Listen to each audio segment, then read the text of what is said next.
ഈശോ മിശിഹായിക്ക് സ്തുതിയായിരിക്കട്ടെ. ഫെബ്രുവരി 25 ഞായർ. വിശുദ്ധ കുർബാന മധ്യേ നമ്മൾ വായിക്കുന്ന സുവിശേഷ ഭാഗം വിശുദ്ധ മത്തായിയുടെ സുവിശേഷം 6-ാം അധ്യായം 1 മുതൽ 8 വരെയുള്ള വാക്യങ്ങളും 16 മുതൽ 18 വരെയുള്ള വാക്യങ്ങളുമാണ്. 2 ഭാഗമായിട്ടാണ് കിടക്കുന്നത്. ബൈബിൾ എടുക്കണേ.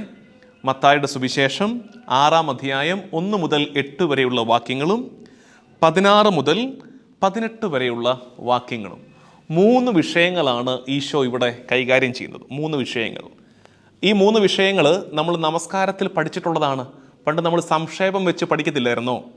പണ്ട് ആദ്യ കുർബാന സ്വീകരണത്തിന് നമ്മളൊക്കെ ഒരുങ്ങിയിരുന്ന കാലത്ത് മഠത്തിലൊക്കെ പോയി ഇരുന്ന് പഠിക്കുന്ന ആ 32 കൂട്ടം നമസ്കാരങ്ങൾ, അതിനകത്ത് പല തലക്കെട്ട് നമ്മൾ പഠിച്ചിട്ടുണ്ട്. കുമ്പസാരത്തിന് മുമ്പുള്ള ജപം, മനസ്താപ പ്രകരണം, പരിശുദ്ധാത്മാവിൻ്റെ ഫലങ്ങൾ, ദാനങ്ങൾ, വിശുദ്ധ കുർബാന യോഗ്യതയോടെ സ്വീകരിക്കാൻ വേണ്ട കാര്യങ്ങൾ എന്നൊക്കെ പറഞ്ഞ് ഒത്തിരി ലിസ്റ്റ് പഠിച്ചത് ഓർമ്മയുണ്ടോ? അതൊക്കെ പോയി. അതൊന്നും ഇപ്പം നമ്മുടെ കയ്യിൽ എന്ന് വെച്ചാൽ നമ്മളതൊന്നും ശ്രദ്ധിക്കുന്നില്ല. അന്ന് പഠിച്ചതാണ്, പിന്നെ ഒന്നും റിവൈസ് ചെയ്തിട്ടില്ല. ശരിക്കും അതൊക്കെ ഇടയ്ക്കൊന്നും എടുത്ത് പൊടി തട്ടി വായിക്കുകയും പഠിക്കുകയും ചെയ്യുന്നത് കുറച്ചുകൂടെ ഒരു ക്ലാരിറ്റി കിട്ടാൻ, കുറച്ചുകൂടെ അറിവ് കിട്ടാനൊക്കെ നമുക്ക് നല്ലതാണ്. അപ്പം ഞാൻ പറഞ്ഞു വന്നത്, അതിനകത്തൊന്നാണ് ക്രിസ്തീയ പുണ്യപ്രവർത്തികൾ. ക്രിസ്തീയ പുണ്യപ്രവർത്തികൾ ഏതൊക്കെയാണ്? പ്രാർത്ഥന, ഉപവാസം, ദാനധർമ്മം. ആ 3 കാര്യം ഇവിടെ നിന്നാണ് നമുക്ക് കിട്ടിയത്. ഈശോ പഠിപ്പിക്കുകയാണ് ഈ മത്തായി 6-ാം അധ്യായത്തിൽ പ്രാർത്ഥനയെക്കുറിച്ച്, ധർമ്മദാനത്തെക്കുറിച്ച്, ഉപവാസത്തെക്കുറിച്ച് പഠിപ്പിക്കുന്ന ഭാഗങ്ങളാണ് നമ്മൾ ഇന്ന് ധ്യാനിക്കുന്നത്. നോമ്പ് കാലത്ത് നമ്മൾ ബ്ലസ് 364 സുവിശേഷവും ലേഖനവും ധ്യാനിച്ചും, ഗോൽഗോഥായിലൂടെ മറ്റൊരു സെഗ്മെൻ്റായ ഗോൽഗോഥായിലൂടെ നമ്മൾ ഉൽപ്പത്തി തൊട്ടിങ്ങനെ ധ്യാനിച്ചു വരികയും ഒക്കെ ചെയ്യുകയാണ്. ഈ ദിവസങ്ങൾ നോമ്പ് കാലം കുറച്ചുകൂടെ അധിക ഫലം പുറപ്പെടുവിക്കേണ്ട കാലമാണ്. ക്രിസ്തീയ ഫലങ്ങൾ, ക്രിസ്ത്യൻ ഫ്രൂട്ട്സ് അധികം നമ്മളിൽ ഉണ്ടാകേണ്ട കാലമാണ് ഈ നോമ്പ് കാലം. അപ്പോൾ അതിൽ പ്രത്യേകം ശ്രദ്ധിക്കേണ്ടതാണ് ഈ 3 കാര്യങ്ങൾ: പ്രാർത്ഥന, ഉപവാസം, ധർമ്മദാനം. ഈ കഴിഞ്ഞ ദിവസങ്ങളിലൊക്കെ സമ്പത്തിൻ്റെ വിനിയോഗം ശ്രദ്ധിച്ചില്ലായിരുന്നു നമ്മൾ? റെക്കറിങ് ആയിട്ട് ആ ആശയം വരുന്നുണ്ടായിരുന്നല്ലോ. ഇനി വരാൻ പോകുന്നത്, ഈ ദിവസങ്ങളിലൊക്കെ നിങ്ങൾ ആവർത്തിച്ച് കേൾക്കാൻ പോകുന്നത് മറ്റുള്ളവർക്ക് പങ്കുവയ്ക്കുക എന്ന ചിന്തയാണ്. ഈ ദാനധർമ്മവുമായിട്ട് ബന്ധപ്പെട്ട ചിന്തയാണ്. അതിൻ്റെ ബേസാണ് ഇന്ന് നിൽക്കുന്നത്. ഞായറാഴ്ച നമ്മൾ പറയുന്നത് പ്രാർത്ഥനയെക്കുറിച്ച്, ധർമ്മദാനത്തെക്കുറിച്ച്, ഉപവാസത്തെക്കുറിച്ച്. അപ്പം നിങ്ങൾക്കുള്ളൊരു വർക്ക് തരട്ടെ. എനിക്കറിയാം കുറേ പേര് ഒത്തിരി തിരക്കുകൾക്കിടയ്ക്ക് സമയം കണ്ടെത്തി ഇത് കേൾക്കുന്നവരുണ്ട്. അവരെ ഞാൻ അപ്രീഷിയേറ്റ് ചെയ്യുന്നു. അവർക്ക് ഞാൻ എക്സ്ട്രാ ബേർഡൻ തരുന്നില്ല. ഇനി ഹോംവർക്ക് എന്നിട്ട് അവരിനി കാണാതെ പോകണ്ട, നിർത്തിയച്ചോ, പരിപാടി നിർത്തി, ഞങ്ങൾ കാണുന്നില്ല, സമാധാനം മതി ഞങ്ങൾക്ക് എന്ന് പറഞ്ഞ് പോകണ്ട. നിങ്ങളുടെ നല്ല മനസ്സ്, കാണാനൊക്കെ സമയം കണ്ടെത്തുന്നുണ്ടല്ലോ, മറ്റുള്ളവർക്ക് അയച്ച കൊടുക്കുന്നുണ്ടല്ലോ. വേറൊരു കൂട്ടരുണ്ട് നമ്മുടെ കൂടെ, അതായത് സമയമുണ്ട്, കുറച്ചുകൂടെയൊക്കെ സമയമുണ്ട്, സാവകാശമുണ്ട്, താല്പര്യമുണ്ട്. അവരോടൊരു കാര്യം പറയട്ടെ. നിങ്ങളൊരു കാര്യം ചെയ്യണം. ഇവിടം വെച്ച് ഈ വീഡിയോ പോസ് ചെയ്തിട്ടാണെങ്കിലും, പോസ് ചെയ്തിട്ട് ചെയ്യുന്നതാണ് നല്ലത്. കുറച്ചുകൂടെ നിങ്ങൾ എൻ്റെ കൂടെ നടക്കുന്ന അനുഭവം ഉണ്ടാകും. പോസ് ചെയ്തിട്ട് പോയി ഈ ഭാഗം വളരെ ശ്രദ്ധയോടെ വായിക്കണം. മത്തായി സുവിശേഷം 6-ാം അധ്യായം 1 മുതൽ 8 വരെയുള്ള വാക്യങ്ങളും 16 മുതൽ 18 വരെയുള്ള വാക്യങ്ങളും വായിക്കണം. അവിടെ ആദ്യം നമ്മൾ ദാനധർമ്മത്തെക്കുറിച്ച് വായിക്കും. അത് 6-ാം അധ്യായം 1-ാം വാക്യം തൊട്ട് 4-ാം വാക്യം വരെ. അതിനുശേഷം 5-ാം വാക്യം തൊട്ട് 8-ാം വാക്യം വരെ പ്രാർത്ഥനയെക്കുറിച്ച് നമ്മൾ വായിക്കും. 16 മുതൽ 18 വരെ ഉപവാസത്തെക്കുറിച്ച് വായിക്കും. അപ്പം നിങ്ങൾ വായിക്കേണ്ട രീതി എന്നറിയാമോ? നിങ്ങളിത് വായിക്കുമ്പോൾ കോമൺ ഫാക്ടേഴ്സ് കണ്ടുപിടിക്കണം. ഈ 3 നറേഷനിലും, ഈ 3 ഈശോയുടെ പഠിപ്പീരിലും എക്സർട്ടേഷനിലും ആവർത്തിച്ച് വരുന്ന ചില വാക്കുകളുണ്ട്. ആ വാക്കുകളാണ് ഇതിൻ്റെ പാറ്റേൺ തന്നെ. അത് കണ്ടുപിടിക്കണം. അത് കണ്ടുപിടിച്ചിട്ട് വരണം. അപ്പോൾ ഇപ്പോൾ ബ്രേക്ക് എടുത്തോ വേണമെങ്കിൽ? യെസ്. അപ്പോൾ തിരിച്ചു വന്നു എന്നുള്ള ധാരണയിലാണ്. കുറച്ച് പേരെങ്കിലും വായിച്ചു എന്നുള്ള ധാരണയും ഞാൻ ബാക്കി പറയട്ടെ. ഈ 3 ഭാഗത്തും ആവർത്തിച്ച് വരുന്ന ചില വാക്കുകൾ ഞാൻ പറയാം. ഒന്നാമത്തത് 6-ാം അധ്യായം 1-ാം വാക്യം, മറ്റുള്ളവരെ കാണിക്കാൻ വേണ്ടി വരയ്ക്കുക. 6-ാം അധ്യായം 1-ാം വാക്യം. ഇനി പ്രാർത്ഥനയെക്കുറിച്ച് പറയുന്ന ഭാഗം 5-ാം അധ്യായം 1-ാം വാക്യം, അവർ മറ്റുള്ളവരെ കാണിക്കാൻ വേണ്ടി വരച്ചു. അടുത്തത് ഉപവാസത്തെക്കുറിച്ച് പറയുന്ന ഭാഗത്ത്, ഉപവസിക്കുന്നുവെന്ന് അന്യരെ കാണിക്കാൻ വേണ്ടി വരച്ചു. അപ്പോൾ കാണിക്കാൻ വേണ്ടി ആവർത്തിച്ച് വന്നേ. അടുത്തത് കണ്ടുപിടിക്കുന്നത് പ്രതിഫലം എന്ന വാക്കാണ്. അല്ലെങ്കിൽ നിങ്ങളുടെ സ്വർഗസ്ഥനായ പിതാവിൻ്റെ പക്കൽ നിങ്ങൾക്ക് പ്രതിഫലമില്ല. 6:1 പ്രതിഫലം. ഇനി 5-ാം വാക്യം, 5-ാം വാക്യത്തിൽ പ്രാർത്ഥനയെക്കുറിച്ച് പറയുന്നതിൻ്റെ അവസാന ഭാഗം, 5-ാം വാക്യത്തിൻ്റെ അവസാനം, അവർക്ക് പ്രതിഫലം ലഭിച്ചു കഴിഞ്ഞു. ഉപവാസത്തെക്കുറിച്ച് പറയുന്ന ഭാഗം 16-ാം വാക്യത്തിൻ്റെ അവസാനം, പ്രതിഫലം ലഭിച്ചു കഴിഞ്ഞു. ഇനി അടുത്തത് 6-ാം അധ്യായത്തിൻ്റെ 4-ാം വാക്യം അവസാനം അടുത്ത വാക്കിലേക്ക് പോകും. നിന്റെ പിതാവ് നിനക്ക് പ്രതിഫലം നൽകും. പിതാവിൻ്റെ പ്രതിഫലം. 8-ാം അധ്യായം 8-ാം വാക്യം നിങ്ങളുടെ പിതാവ് അറിയുന്നു. 18-ാം വാക്യം അറിയുന്ന പിതാവ് നിനക്ക് പ്രതിഫലം നൽകും. ഇപ്പോൾ ഒരു കാര്യം മനസ്സിലായോ? ഇതിൻ്റെ പാറ്റേൺ എന്താണെന്നുള്ളത് ഈ അവതരണത്തിൻ്റെ, അതായത് ഈശോ പറയുകയാണ്, മറ്റുള്ളവരെ കാണിക്കാൻ വേണ്ടി ധർമ്മദാനം ചെയ്യരുത്, പ്രാർത്ഥിക്കരുത്, ഉപവസിക്കരുത്. മറ്റുള്ളവരെ കാണിക്കാൻ വേണ്ടി അത് ഒരേ സ്റ്റൈലിൽ പറഞ്ഞിരിക്കുക. രണ്ടാമത്തത്, അങ്ങനെ ചെയ്താൽ എന്താ അപകടം? പ്രതിഫലം കിട്ടി. എന്താ നീ പ്രാർത്ഥിച്ചതിൻ്റെ കാരണം? നീ പ്രാർത്ഥിക്കാനുള്ള കാരണം എന്താ? മറ്റുള്ളവർ കാണണം. അപ്പം നീ നോക്കുകയാണെ പ്രാർത്ഥിക്കുന്ന വഴിക്ക് മറ്റുള്ളവർ നോക്കുന്നുണ്ടോ? കണ്ടു കേട്ടോ, 2 പേര് കണ്ടു, അപ്പോൾ സന്തോഷമായി. അപ്പോൾ അതോടുകൂടി നിൻ്റെ പർപ്പസ് ഫുൾഫിൽഡായി. നീ എന്തിനാ പ്രാർത്ഥിച്ചത്?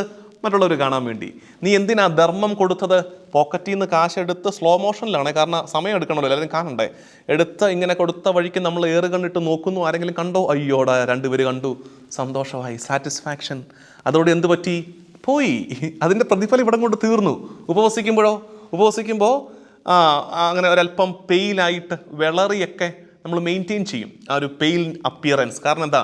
കാണുന്നവർ ചോദിക്കണം, അയ്യോ ഉപവാസമല്ലേ, നോമ്പുകാലമായിട്ട് ഭക്ഷണമൊന്നും കഴിക്കുന്നില്ലല്ലേ.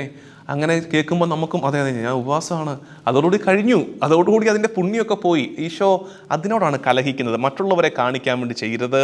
സെക്കൻഡ് സ്റ്റെപ്പ്, മറ്റുള്ളവരെ കാണിക്കാൻ വേണ്ടി ചെയ്ത് എന്താ കുഴപ്പം? പ്രതിഫലം കിട്ടി, ഇവിടെ തന്നെ കിട്ടി. ഇവിടെ കിട്ടാൻ വേണ്ടിയിട്ടല്ലോ ക്രിസ്ത്യാനി നന്മ ചെയ്യുന്നത്, അവിടെ കിട്ടാൻ വേണ്ടിയിട്ടല്ലേ. പിതാവ് പ്രതിഫലം നൽകും. അതാണ് 3 പ്രാവശ്യവും പറയുന്നത്. നീ ധർമ്മദാനം ചെയ്യുമ്പോൾ അത് കൊടുത്ത നിൻ്റെ നന്മ കണ്ടിട്ട് നിൻ്റെ അപ്പ നിനക്ക് പ്രതിഫലം നൽകും. നീ പ്രാർത്ഥിക്കുമ്പോൾ നിൻ്റെ ആവശ്യങ്ങൾ അറിയുന്ന അപ്പ നിനക്ക് പ്രതിഫലം നൽകും.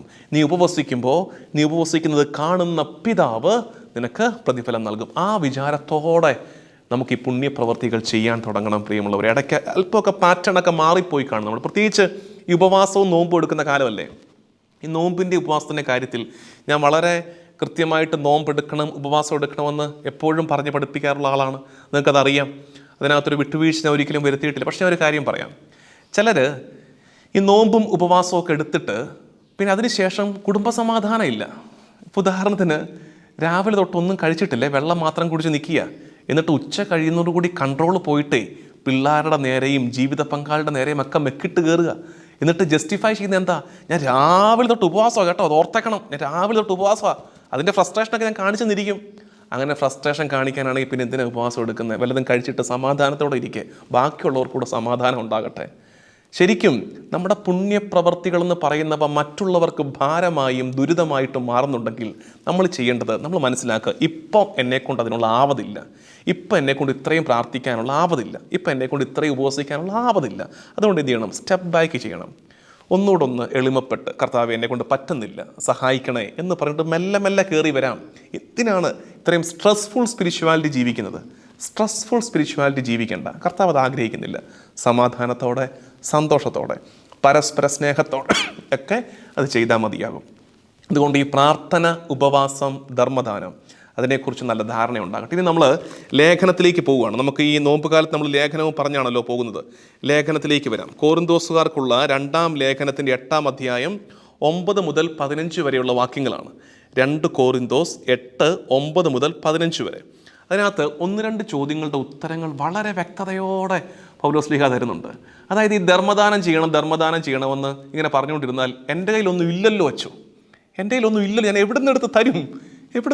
ഇല്ലല്ലോ, പിന്നെ എന്നാ ചെയ്യും? ഉള്ളവരൊക്കെ കൊടുക്കട്ടെ, എൻ്റെ ഇല്ലല്ലോ. അതൊരു സങ്കടമാണ്, അതൊരു ആശങ്കയാണ്. രണ്ടാമത്തത്, വേറൊരു സംശയം, ഞാൻ കഷ്ടപ്പെട്ടുണ്ടാക്കിയ കാശെടുത്ത് അവന് കൊടുത്തിട്ട് ഞാൻ നരകിക്കണമെന്നാണോ ഈ സുവിശേഷം ആഗ്രഹിക്കുന്നത്, കർത്താവ് തമ്പുരാൻ ആഗ്രഹിക്കുന്നത്? അതിൻ്റെ ഉത്തരം എന്താ? 2ൻ്റെ ഉത്തരം പൗലോസ്ലീഹ നല്ല സിമ്പിളായിട്ട് ക്ലാരിറ്റിയോടെ തരുന്നുണ്ട്. വായിച്ചു കേട്ടെ. 12-ാം വാക്യം, താല്പര്യത്തോടെയാണ് നൽകുന്നതെങ്കിൽ ഒരുവൻ്റെ കഴിവിനനുസരിച്ചുള്ള ദാനം ദൈവം സ്വീകരിക്കും.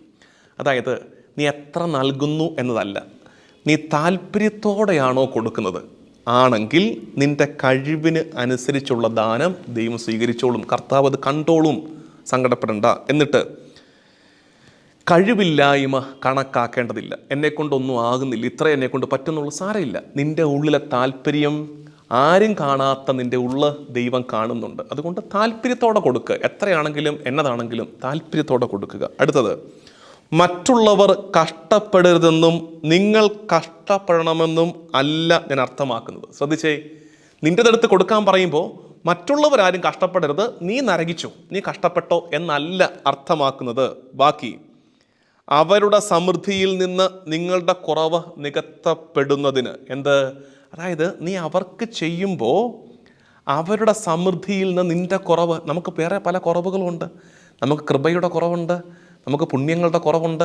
അപ്പോൾ അവരുടെ സമൃദ്ധിയിൽ നിന്ന്, നിൻ്റെ ഈ മെറ്റീരിയൽ സമൃദ്ധിയിൽ നിന്ന് നീ അവർക്ക് കൊടുക്കുമ്പോൾ എന്ത് സംഭവിക്കുന്നത്? അവരുടെ സമൃദ്ധിയിൽ നിന്ന് നിൻ്റെ ചില കുറവുകൾ നികത്തപ്പെടുകയാണ്. അതിൻ്റെ ബാക്കി പറയുന്നതാണ്, നിങ്ങളുടെ ഇപ്പോഴത്തെ സമൃദ്ധിയിൽ നിന്ന് അവരുടെ കുറവ് നികത്തണമെന്നും അപ്രകാരം സമത്വമുണ്ട്. ഇപ്പോൾ നിൻ്റെ സമൃദ്ധിയിൽ നിന്ന് നീ അവരുടെ കുറവ് കുറച്ചൊന്ന് നികത്തിയാൽ, അവർക്ക് ചില കാര്യങ്ങളിൽ സമൃദ്ധിയുണ്ടേ, പ്രാർത്ഥനയുടെ സമൃദ്ധി കാണും, ചിലപ്പോൾ എന്തെങ്കിലുമൊക്കെ നന്മകളുടെ സമൃദ്ധി കാണും, ആ സമൃദ്ധിയിൽ നിന്ന് നിൻ്റെ ചില കുറവ് നികത്തപ്പെടുമെന്ന്. എന്തൊരു നല്ല ആശയമാണ് നോക്കിക്കേ. അങ്ങനെ വരുമ്പോൾ എന്തുണ്ടാകുമെന്ന് അവസാനം പറയുന്നത്, അപ്രകാരം സമത്വമുണ്ടാകും. അപ്രകാരം സമത്വമുണ്ടാകും, ഇക്വാലിറ്റി മെയിൻറ്റെയിൻ ചെയ്യപ്പെടും. അപ്പോൾ ഈ വിചാരത്തോടെ നമുക്ക് പരസ്പരം കൊടുക്കാൻ പറ്റട്ടെ. എന്നിട്ട് ഈ ശരിക്കും പറഞ്ഞാൽ സഭയുടെ സോഷ്യൽ ടീച്ചിങ്, ക്രിസ്ത്യാനിറ്റിയുടെ സോഷ്യൽ ടീച്ചിങ്, സാമൂഹിക പ്രബോധനത്തിൻ്റെ ബ്യൂട്ടിഫുൾ സമ്മറി ഇവിടെ കിടപ്പുണ്ട്. 15-ാമത്തെ വാക്യം വായിച്ച് കേൾപ്പിക്കാം, നിങ്ങളും എടുത്ത് വായിച്ച് വരച്ചിടണം. ഇങ്ങനെയാണത്: എഴുതപ്പെട്ടിരിക്കുന്നത് പോലെ അധികം സമ്പാദിച്ചവന് ഒന്നും മിച്ചമുണ്ടായിരുന്നില്ല, അല്പം സമ്പാദിച്ചവന് കുറവുമുണ്ടായിരുന്നില്ല. എന്ന് വെച്ചാൽ എന്താ അർത്ഥം? എല്ലാവരും തുല്യരായി. അധികം സമ്പാദിച്ചവന് ഒന്നും മിച്ചമൊന്നും ഉണ്ടായിരുന്നില്ല, ഒന്നും സമ്പാദിക്കാൻ പറ്റാതെ പോയവന് കുറവും വന്നില്ല. അതാണ് ക്രിസ്ത്യാനിറ്റി. അപ്പസ്തല പ്രവർത്തനത്തിൽ വായിക്കുന്നില്ലേ, അവരെല്ലാം തുല്യമായി കണ്ടു, ഒരുപോലെ കണ്ടു. അങ്ങനെ ഒരു കാലമായിട്ട് ഈ നോമ്പ് കാലം പതുക്കെ മാറണം. അങ്ങനെയും കൂടെ ഒക്കെ മാറണം. പ്രാർത്ഥന മാത്രം ഉയർന്നാൽ പോരല്ലോ, ഈ സമത്വത്തിൻ്റെ ഒരു കാഹളം മുഴങ്ങണ്ടേ? അതിന് നമുക്ക് ശ്രമിക്കാം, നമുക്ക് പ്രാർത്ഥിക്കാം. കർത്താവും ദൈവമായ ഈശോ മിശിഹായേ, ക്രിസ്തീയ പുണ്യപ്രവർത്തികളിൽ നീ പഠിപ്പിച്ച പുണ്യ വഴിയെ ഞങ്ങൾ നടക്കട്ടെ. പ്രാർത്ഥനയിൽ, ഉപവാസത്തിൽ, ധർമ്മദാനത്തിൽ, അവയിലൊന്നും പ്രകടനപരത ഞങ്ങളെ കെണിയിൽപ്പെടുത്താതിരിക്കട്ടെ. പിതാവിൻ്റെ മുമ്പിൽ ഞങ്ങൾ ഈ പുണ്യങ്ങൾ കാഴ്ചവെക്കട്ടെ. നമ്മുടെ കർത്താവ് ഈശോ മിശിഹായുടെ കൃപയും പിതാവായ ദൈവത്തിൻ്റെ സ്നേഹവും പരിശുദ്ധാത്മാവിൻ്റെ സഹവാസവും എന്നും എല്ലാ കാലവും കൂടെ ഉണ്ടായിരിക്കട്ടെ, ഇപ്പോഴും എപ്പോഴും എന്നേക്കും. ആമേൻ.